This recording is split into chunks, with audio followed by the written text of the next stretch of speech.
It's okay, For some reason, Carolina and LA are angry, even though they say that. we not angry. I got this. We got this. Coach They're really Christopher, not I got angry. your I'm just a back. Seattle fan with nothing to talk about on the draft, so I'm going to mute myself for a second, and I'm going to Coach let Christopher. Coach Sean Downing from Carolina, who works with the Arena League down. What is it? No coffee, no No, no coffee, no sugar, just energy, baby. That's how we do it. Yeah. So no. So real quick before we get to Christopher Taylor, how did your guy do? Your young guy. So Coach Christopher Taylor, his offensive lineman, who he's like Papa to, like he was like talking about him like a Papa, went against a not so nice person from the pros that I can't stand, and now he's happy with them, right? So yeah, what was his name? Because if you say it, then I don't get in trouble with Mancini. You gotta say his name. Because I don't say his name. What's his name? Throwing women on automatic weapons. What's his name? Throwing women on automatic weapons. Yeah. How do you not know who I'm talking about? You talking about Greg Hardy? There it is. His freshman guard went against Greg Hardy in the arena league. Yeah, And CJ played him well. Papa last week. Yeah, Obviously, Coach Christopher did not listen to our show last week. That's okay. But Coach Christopher also played and is a coach and is a line guy. So I'm gonna let you guys talk about the first round of the draft, and I'll be right back. All right. So tell us what's up with Greg Hardy. Well, CJ played him real well. To give the people a little bit of background, first of all, welcome to the Mess Around Coaches Show. I'm Coach John Downing. Played football at various levels till a back injury claimed my career. Blessed enough to, after one season coaching semi-pro, go to the professional ranks to coach for the Carolina Energy and the American Arena League. Also, scout for the Columbus Lions in the National Arena League. So both of my teams are rolling this year. 4-1 for the Energy and 2-0 for the Columbus Lions. So I got a legitimate shot at winning 2 rings this year. So we are rolling. And what Chris is aforementioning is we played Richmond, the Rough Riders, and we played Greg Hardy, who plays for that team, and my left guard. So Greg Hardy are pretty good. Like he gave up a sack, but I was his only sack in 5 games, and it was against a former Pro Bowler. So the rookie out of Catawba College said, if that's the only sack I give up all year, I'm good with it. So well, he did really well against Greg, and after the second series, figured out how to play him. And after the game, Greg found him and said, "You're a dog." So that was a big confidence boost for him. But on the show today, I'm blessed to have another guy who happens to be a trench dog coach like myself, and coaches the big fellas, Christopher Taylor out of LA. Why don't you say something, Chris? Well, again, Coach, it's a pleasure to be on with you, man. Awesome background, and like yourself, I played various levels, college and some pro ball on this side, and I played up north of Canada, play some pro ball out there too. So I did get a chance to, play a little bit. I had a injury at the same time, and by the time I got back, and of course the game was already passed me by. I was an old man anyway, so we got an opportunity to share with young people. Yes, sir. Coach at the high school level, and so that's what we currently do. Along with that, I'm also the co-host of a show on Mancini Sports. We like to send a shout out to young Mark people. Mancini. They're talking about me, by the way. Yeah. With that being said, I want to send a shout out to Mark Mancini, Mancini Sports. I have a show that comes on every Thursday at 5 p.m. Pacific Standard Time called The Drive at 5. My co-host Chris Camello, Dina Ingles, and We pretty much cover all LA sports: Dodgers, Angels, Rams, Chargers, Lakers, Clippers, Kings, uh, whoever's from LA, whatever's playing, the LA Football Club, and even the LA Galaxy. We cover everything. So it's I'm a not, I'm, pleasure to be I'm pleasure not to be allowed to on. do, I'm not allowed to do live radio anymore. They cut me off. They told me that you have to record it by yourself or you can't do it. So that's what I'm doing. So why don't we start with you, Coach Christopher, real quick on what you thought, and then please pass it to your fellow coach. And I think both of you would agree that if you would have picked Baker Mayfield and Denzel Ward as 1 and 4 on a bet, you would have won a lot of money. So why don't we get like 2 minutes from you, real quick, Coach Christopher, and then we'll pass it over to Coach Down. Please Well, and thank you. I'll just be honest with you. I wouldn't have picked neither of two as my 1 and 4 pick. My opinion, you always get the best player available. Yeah. And to me, in my top five, I think the two top guys happen to be Saquon Barkley and Bradley Chubb. Those were the two best guys. And the line out my top five would have been Baker Mayfield would have been in there, Sam Darnold, and then intermixed in there would have been Josh Allen, Josh Rosen, and Lamar Jackson. I personally thought Lamar Jackson might be better ready and Josh Allen to make the leap to the professionals because they ran similar pro style offenses in college. Oklahoma ran a zone read style in some cases where they ran defensive end and they run the dive or the give or take up the out and throw the bubble. And so, Coach, I don't think that the transition would be as smooth. However, when you look at the impact of the game and how these guys affect the game, this is the reason why I had Baker Mayfield in my top five. Yeah.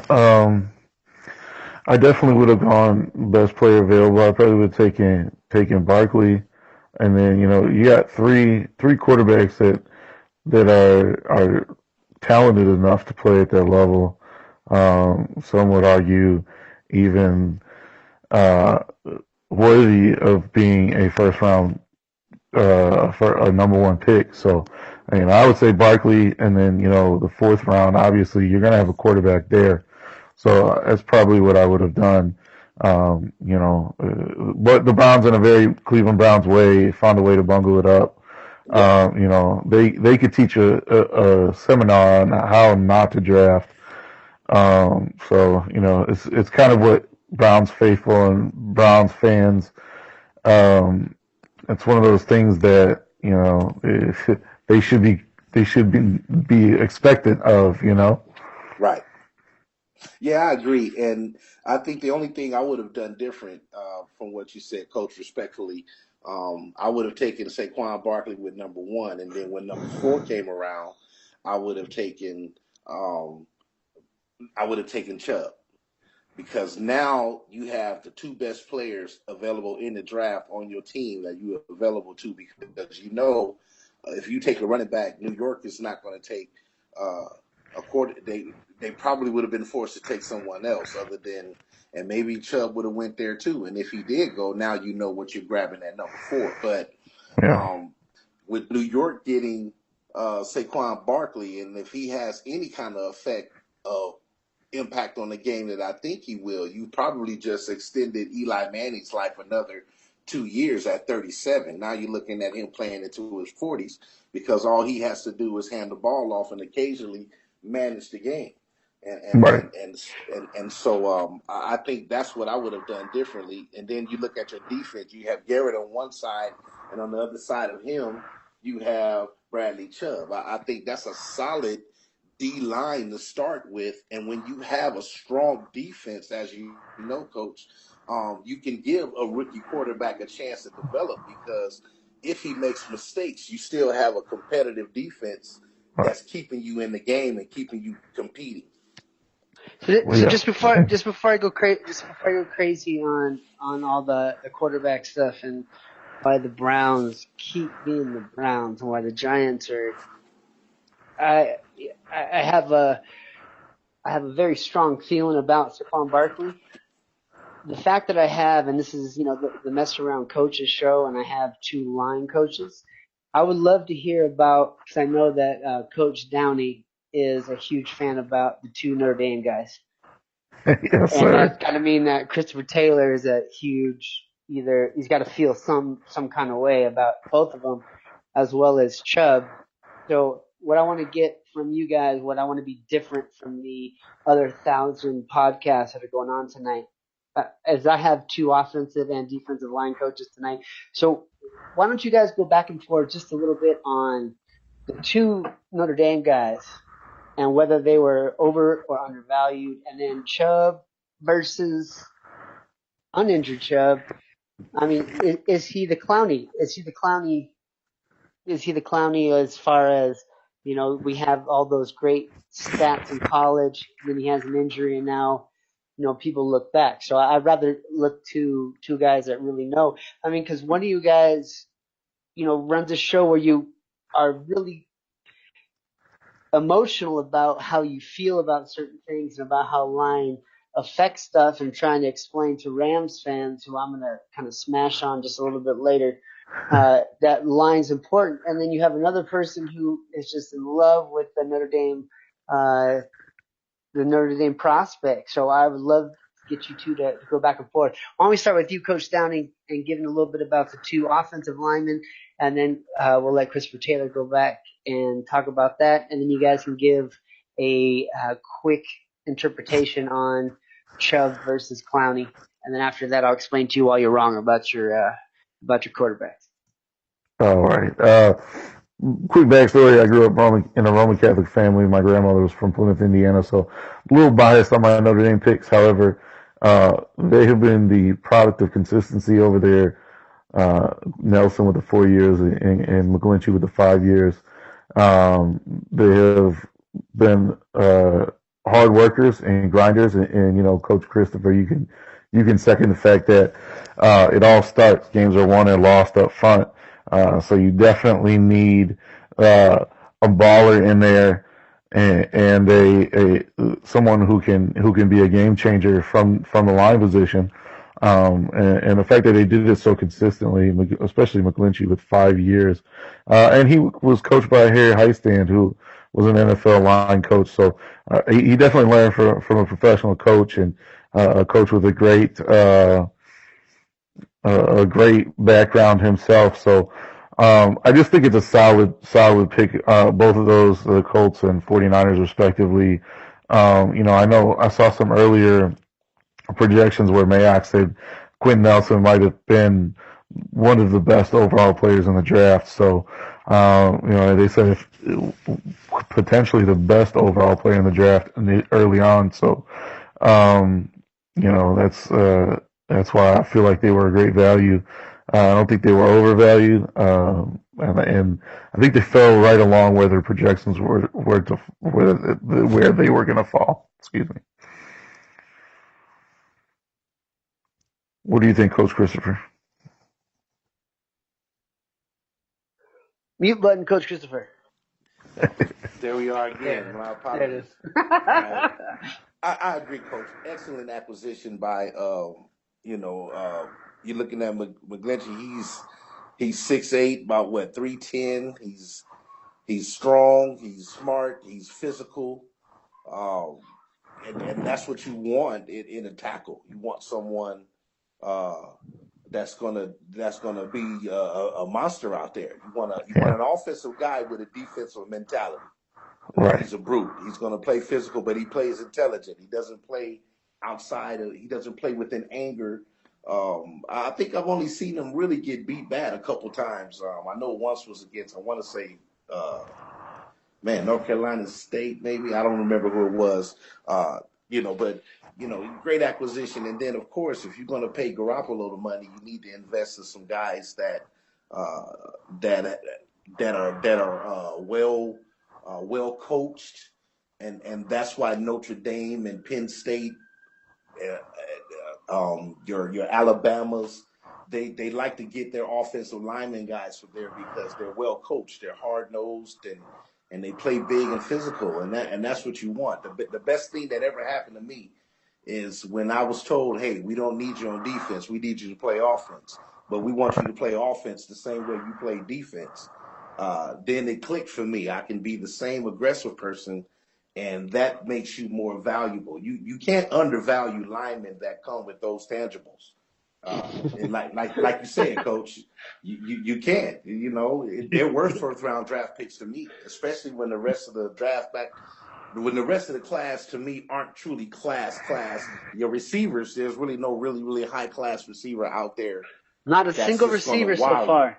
Yeah, so you know, round 31, not a single receiver so far. So if you're gonna spend your chips, spend your chips where they matter. Yeah. Oh no, absolutely, excellent point. If you're gonna spend your chips, I take that back. There's two. DJ Moore and Atlanta Falcons. So real quick before I'm gonna get into controversy in just a second. But I want you guys. Yeah, but I wouldn't 10 seconds. The best offensive lineman on the board tonight.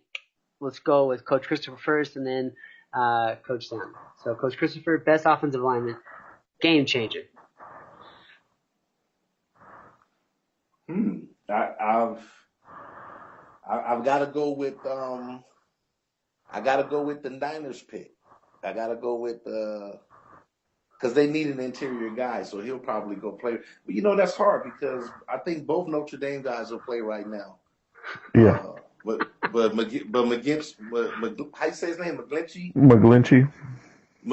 It doesn't matter. You've already gone over your 10 seconds. You might as well just go on. Well, sorry. That's what I No.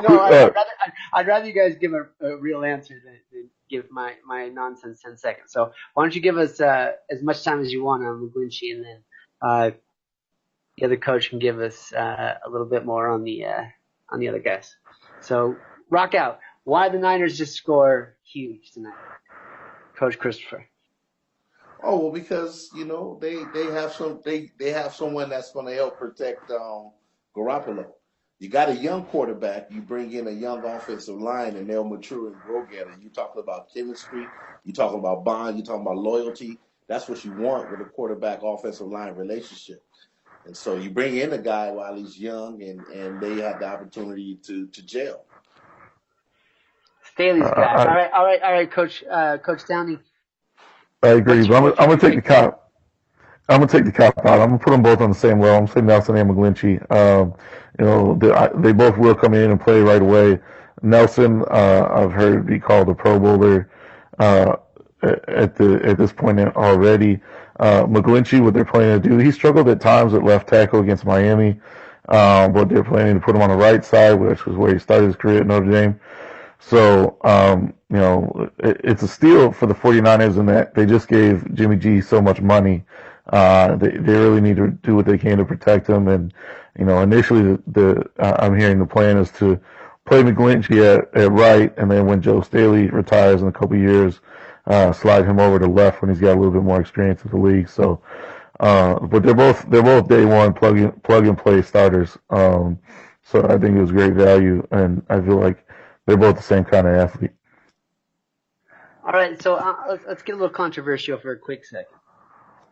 So the kid from Wyoming, and this goes out to you, Big D from Hanford, California, who wrote into us. We're supposed to talk about you, answer your question last week, but I did tell you I was going to pass it on to this week, and I'm glad I have the guys on today because it becomes more relevant. I lived, without giving too much history about my nonsense childhood, I was a little bit of a knucklehead. That's the name of the podcast here. But I know where the guy from Wyoming went. I know where Josh Allen went to school because he went to Reedley Junior High. Like, you have to understand. I don't think that the two of you have ever seen a place like Reedley. I mean, it's like strawberry fields, 3 stores that don't speak English downtown, and a junior high school, or junior college, excuse me. And he did his thing. So as respect to Big D from Hanford, California, we will talk about Josh Allen, who was a favorite of yours, who went to a high school near you guys, Reedley, Visalia, Fresno, that area. And the Fresno State coach said he didn't want him, and he went to Reedley Junior College for a year, and then went to Wyoming and did some big things. Now, my big thing, the reason why I have a problem with him is at junior college in Central California, in the middle of fields, he had a 49%, or 49 or 51, 50 basically, completion percentage, right? And this is not, people talk about Wyoming receivers didn't have the right skill set and it's not his fault, blah, blah, blah, blah. JC, in the middle of nowhere, Central California, 49%. And the Bills, who, poor AJ McCarron, man, like, they picked him. No one apparently in the NFL thinks that he's going to do something good. Would you guys say that this top 5, top 10? Rosen went to 10th. So let me. I guess I'm going to be a little bit vague as far as questions for the chief of the guests here. So how about this? Let me focus on it. How about, did anyone think that Rosen was going to go to 10th? And what do you guys think about the gentleman from Wyoming? We'll start with Coach Christopher, and then we'll pass it over to our coach from Carolina. Well, I think the first pick kind of shook up everything that rolled afterwards, and everything was like basically a reaction to Baker Mayfield being chosen as the number one. Oh wait, I apologize. I set up the whole thing and then forgot about it. And the kid from Wyoming came out. Someone saved his tweets from when he was 15 years old. And one of the tweets, and I spend most of my time in Colombia, right? So I love Modern Family because it's funny for me because there's like literally people next door that are the old white guy with the Colombian wife. And the white is right quote was a joke, and I think I have the perfect two guys to answer this. So I apologize. I got off topic a little bit. So put this into what you're talking about. And this I would say takes top priority. The white is right thing that he said in the show was a guy that was trying to be friends with minority folks, and he kept messing up. And his wife was like, "Oh my God," and he was being embarrassing. And then he repeated that. And then at the same time, he repeated a rap song, which used, obviously the word that everyone's seen. I can say that, I'm older than both of you. And I am so, so unbelievably grateful that there was no camera phones and things. I wasn't a racist, but I was a complete knucklehead. And I am so grateful that there was no camera phones or anything that could record what was going on. And at the same time, no one cared. But this kid at 15 years old, and after he got representation from a lawyer in January, someone held this for 4 months and dropped this on the kid. So I should have led with that. I apologize. So please, Coach Christopher, I know I gave you like 4 or 5 things to talk about, but I think this was more of the thing that I wanted to get to when I said I wanted to lead into controversy. I apologize. Well, I think the thing to add to that is that when you're in the locker room, sometimes the joking around that goes on in the locker room will be considered. Some of the things could be insensitive or considered politically correct, and I'm kind of glad. We used to have on an intermixed team. We talk about that being black, that we felt like black athletes were better than white athletes, and we would talk junk to each other about it. But it was jokes. And I think a lot of the things that happens within the family of a locker room aren't taken as seriously as other things were. Now, what I do think is a load of crap is whoever waited until a couple of days before the draft or a couple of hours before the draft to release this stuff. And what was the intent behind that? We've known a long time that Josh Allen is considered one of the uh, people to be drafted in the NFL. So why wait till now to bring it out? So I think a lot of that was sabotage, but it wasn't going to work. And I know, and I know you know this for a fact, Coach John. They already ask you these questions, and they already know these things ahead of the time before Right.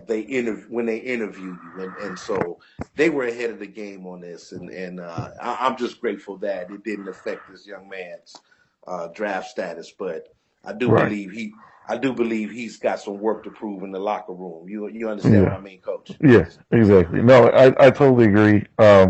Sometimes you know how it is where sometimes your friends ain't really your friends, and it sounds like he did his due diligence to ensure that there was nothing out there with the law firm, and I believe they had PR personnel also comb over his tweets. He was searching keywords, everything.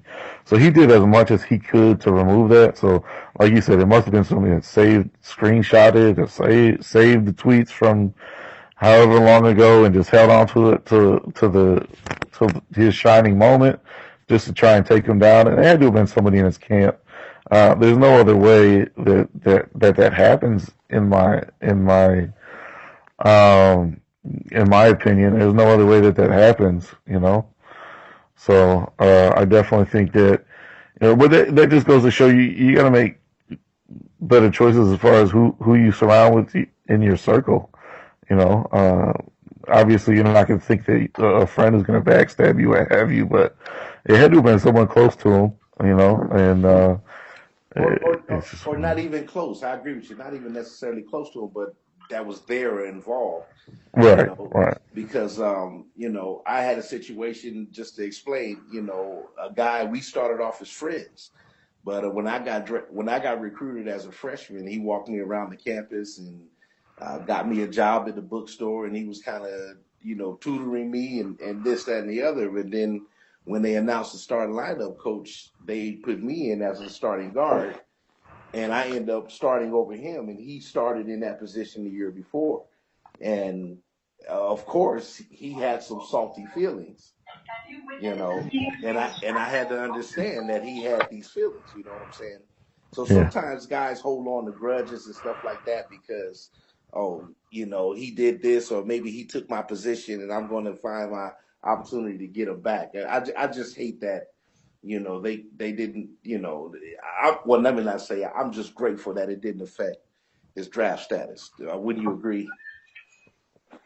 yeah. I'm grateful that it didn't knock him down, but yeah, he definitely is going to have to earn it in the locker room, like you said, and you know, hope that and show his new teammates that that's really not the type of guy he is.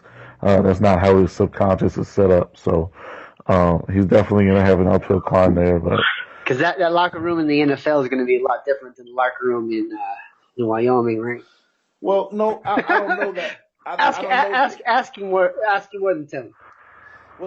I don't know if that would be the case because you got to also look at the aspect of culture.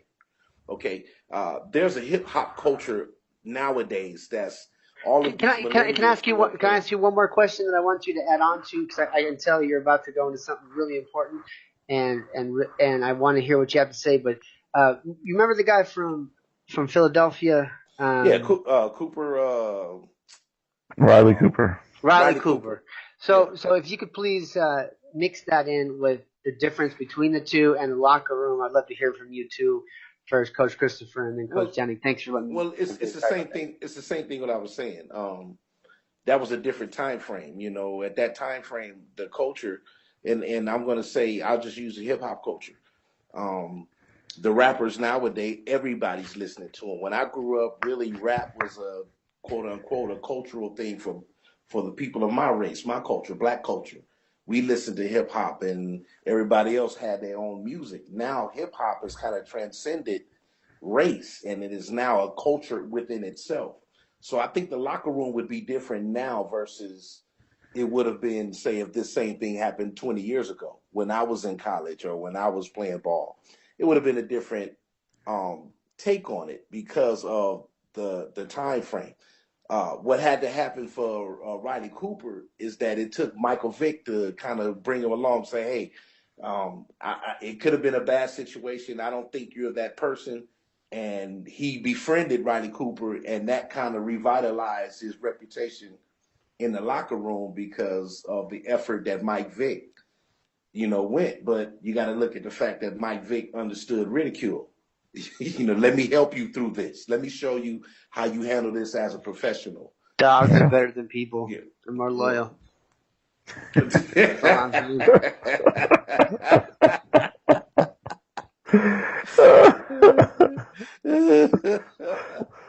He's kind of right about that, Coach. Right? Yeah, spell dog backwards. I'd rather kill a dog beater than a gangster. That's all I'm saying. But he did come back. So Coach Sean Downey, after what he said, coming through. He was 15. The kid was 15. Yeah, and you're the youngest of the three of us, right? Like I'm so happy that there was no camera phones when I was up to like my 20s. It's not like there wouldn't have been any racist stuff, but there would have been some horrible things about me. I would not be allowed on any type of podcast. I can guarantee you that.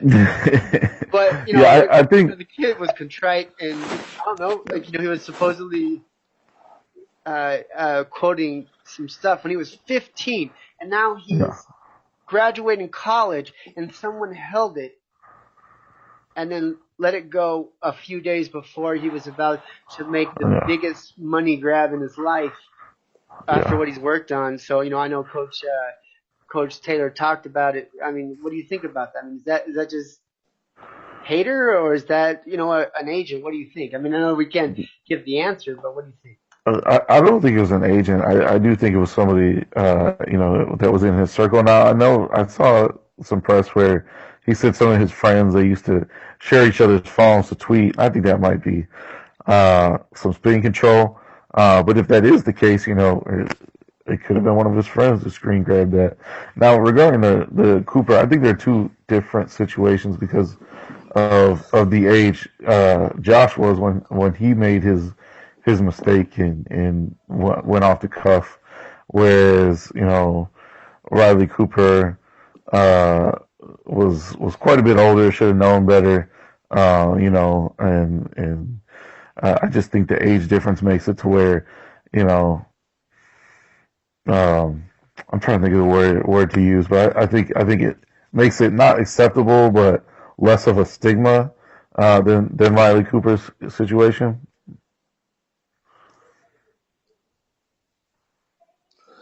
Sorry, I have my mute button on. I think what you're saying is right. Like it's not okay, and from what I understand, like I don't understand why, because he's not my favorite guy. But he called Stephen A. Smith at 2:00 in the morning, because I think he understands the gravity of what's going on, and I know where he comes from. So Devin from Indiana and Big D from Hanford, who talked about him. Now he comes from a place that's kind of like in the middle of nowhere, like full on. Like Latino, hasta la huevo, like big time Latino. And he said it when he was 15. I don't know, Coach Christopher, do you have any type of ability for someone to find something that you said out loud at 15 years old? Oh, I'm grateful that they don't. Oh, God. Thank God they don't. Once again. Listen, I can... Camera phones? It's the only time I'm glad I'm 40. I can freshly recall some of the dumb stuff that has come out of my mouth. And I'm grateful for that. I can't. It's probably best that way. You Coach Sean, you're like... No, right? I do, man. I remember some stuff that I said before. And out of sight, out of mind in my book. That's a great approach, man. I'm sure there's a Facebook that will not friend me because of stuff I did. And none of it was racist, and no one was trying to hire me for anything. much less someone trying to go back into my history and finding all the stuff I did when I was 15, 16, 17 years old, and then make that a decision on whether you're going to pay me $3 million or $500,000. That's somebody that has to the press. Oh my God! I'd be dead. Whoever did it. Yeah. I'm sorry. Whoever did it though, they they have to get a job or something. Like that's somebody that has way And too much time on the their fact hands. that his lawyer like thought about him was like, "Yo, what did you do in the past?" He's like, "Well, here's my account number." He's like, "Oh, well, you are quoting stupid stuff that could be taken the wrong way. Let's erase all of it." And they erased it in January. That's the Yeah, thing that messes with me is they erased it in January and someone released it yesterday, the day before the draft. yeah. There was a clear That's just motive hater. there. That's just hater. Yeah, Mm-hmm. Yeah, that's yeah. horrible. So I want to admit to all the people that listen to me that I don't know anything about the NFL or my team, the Seattle Seahawks. So apparently, my Seattle Seahawks picked Rashad Penny after a three-way trade, a running back from San Diego State in the first round. I have no idea who he is. I've seen them. I've seen them because we get the regional football here when we If I would have watch given you ESPN. 500 people that they were going to pick in the 100 in the first round, with the idea being that they were going to trade Yeah, down, you never would have but picked Rashad Penny, right? no, but being that I've got an opportunity to see him play, I understand why. Yeah, please tell me on that. well, Make me happy. he's he's he's quick. He's a shifty runner. He runs hard. He runs with a low center of gravity, if you understand what I mean. Yeah, And when he Marshonish. gets a little Marshawn-ish, but he's also out. He's kind of like a Marshawn and a Marshall. You understand what I mean? Like he's a mix of Marshawn Lynch and Marshall Falk. He's somewhere So the weird thing about that in the particular middle of that. pick, I didn't mean to cut you off. The weird thing about that particular pick is that I have a guy that I trust that has him going in the fifth round. So that's kind of weird. So what we're gonna do is we're gonna leave tonight's show where I'm gonna find the first round pick of your two teams that you're homers of, and oh, god damn it, Carolina. You Tell made me a about it. great pick. Hey, listen, I like what Carolina's doing Oh though. yeah, dude. DJ Moore, See, you guys sold that at 24, man. yeah, I they're got doing all nothing right. bad to say about that. So I you actually have got a whole, I Cam actually have a Newton. whole, I have a whole stat thing about So why you got DJ Moore Cam. is better than everyone that's picked above him. So Yeah, why I don't mean you the give a kid. little bit of love on DJ Moore and your team, and then we'll bash on, we'll bash on our buddy over here in his Rams. Yeah, the kid can flat out fly, and he's a baller. I think it was a good pickup. It's definitely gonna be a crowded receiver room with Torrey Curtis Samuel Smith. coming back this year, Torrey Smith in the fold. But it's good that they have Torrey Smith to pair with DJ Moore and Curtis Samuel because Curtis Samuel is basically a rookie again this year. So I like the pick. I think we definitely need to go line next though. I would like to address that situation some more. Um, Typical line coach, right? You can Yeah. never devote enough resources But you to. guys just basically became the Chiefs, right? Where your three best receivers are a running back, a slot receiver, and a tight end, Yeah, right? yeah, yeah. All right. So, And I think hang on, go ahead. I think it's great to add the weapon. Add the weapon No, to I Cam can't. Newton. I try to be contrarian and give you some shit, but you guys just knocked it out of the park. I gotta say, like that's probably my favorite pick of the entire first round. At 23, you got the best slot receiver in the entire draft, and what might end up being the best receiver in the draft. I have nothing bad to say about you. So let's go to our other buddy here. Oh well, listen. Oh wait, I like. I'm looking up the first round. I don't see anything. Oh, but you're the champions on paper, right? Paper says the Rams are going to be champs, right? You guys are going to be the best team ever for 5 years. So you know what, Devin from Indiana, I'm not going to answer your specific question, but what I'm going to tell you is that when you ask online if this is the new Legion of Boom, I will give you the fact that the Legion of Boom is done, and it was a great run.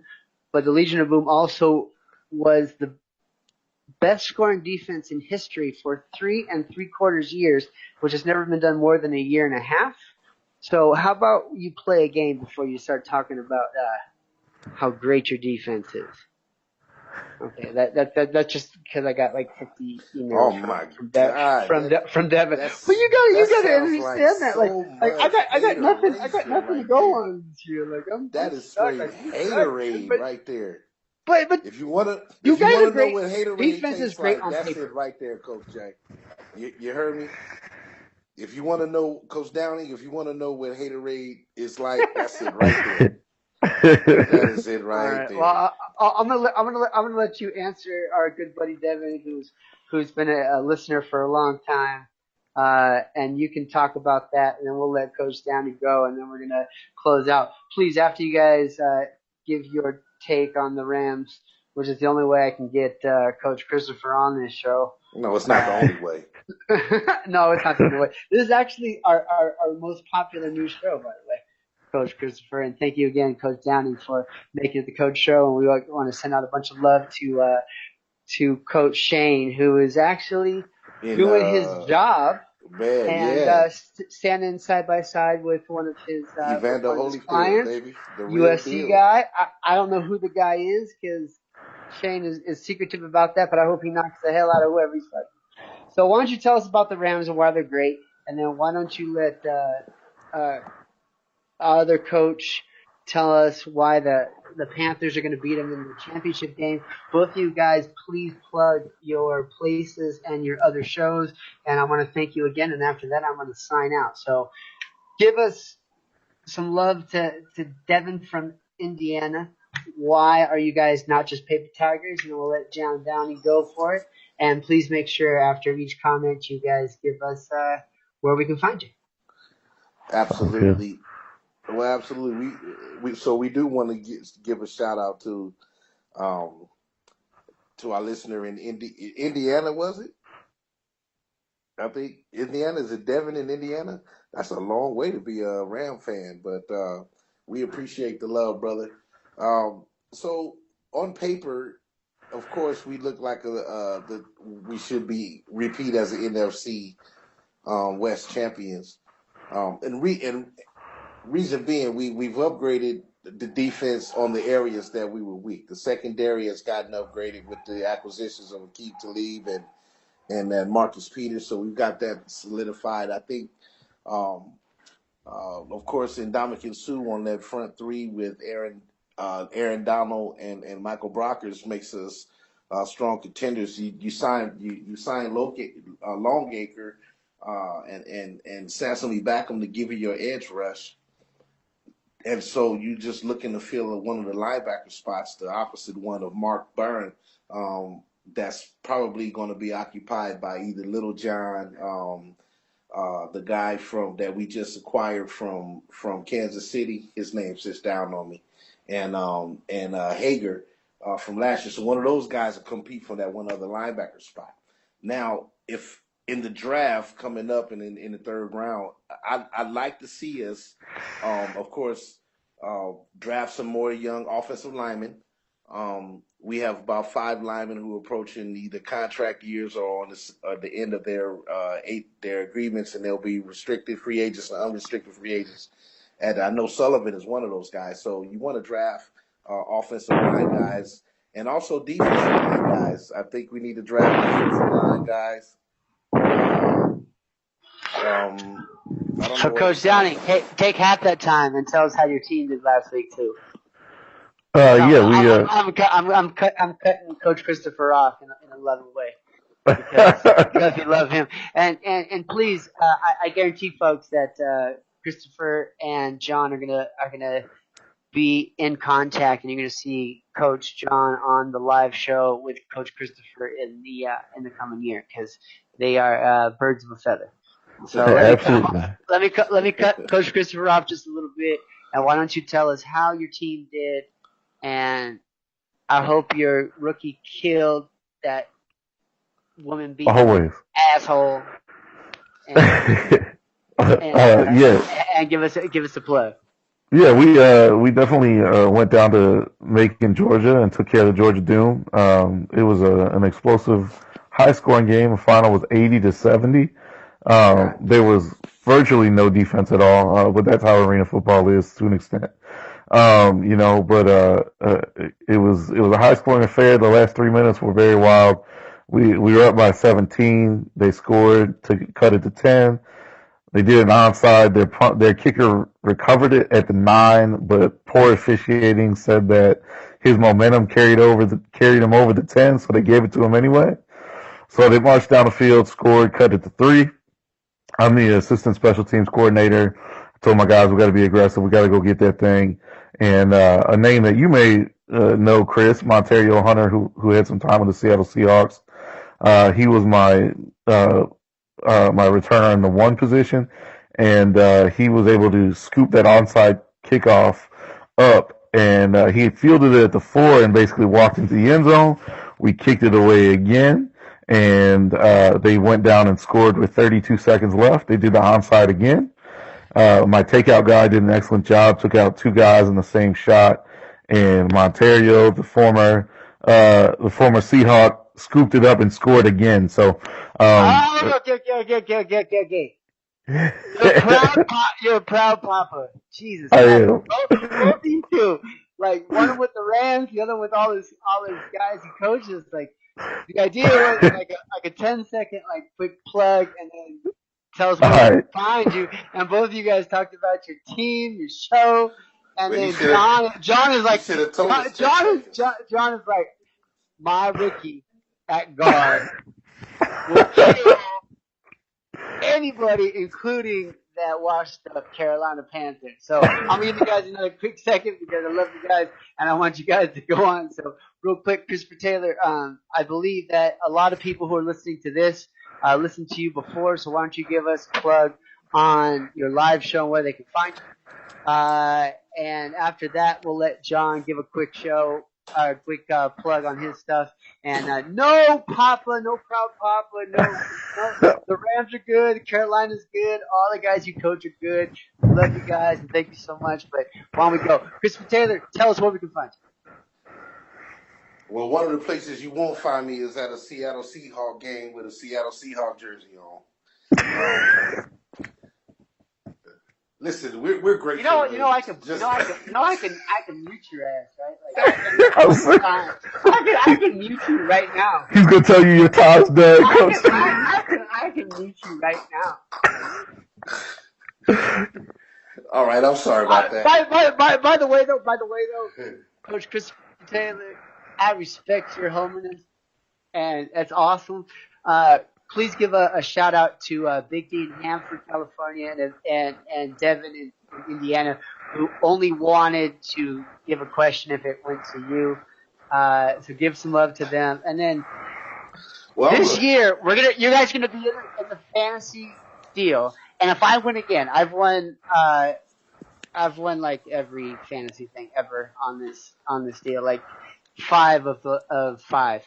So if I win again, or I lose, we're going to go to Seattle for a game. Because even if you hate the Seahawks, it's the best place to watch a game. Deal? So give a shout out to Devin and don't hate on the Seahawks too much because guess what? You guys have only won on paper. And I think that you guys are going to disappoint this year. Well, actually, we won it last year, but that wasn't on paper. That was like actual. That's true. Listen, well, we're grateful for this opportunity, Chris. And, man, again, this is my name is Coach Chris Taylor. You can find us on Twitter at Taylor Sports LA, or you can at Coach Chris. Our live show comes on every Thursday at 5 p.m. Pacific Standard Time. It's called The Drive at 5 with Camelo and the Coach, my counterpart, and we're part of the Blog Talk Radio and Mancini Sports.